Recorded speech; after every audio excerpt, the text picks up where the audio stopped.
In this video, we'll be showing you step by step on how to install a dual wall mount shelving system. The first thing you need to do is find suitable wall blocking which can support the weight of this unit and its contents. Mount the collars to the wall blocking and affix using the provided fasteners. Be sure to face the set screw where it will be least visible and slide the bracket into the collar. And tighten the set screw to secure it in place. Adjust the foot until it sits tight against the floor. Next, mark the height at which you'd like your top shelf to be installed. Attach the dual end plates. These plates are the components that will hold your shelves securely in place. Place your shelf on top of your plates and secure them in place from underneath.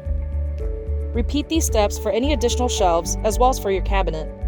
Please note, while cabinets are not currently a part of Fittings offerings, our bracket system is compatible with most cabinetry lines.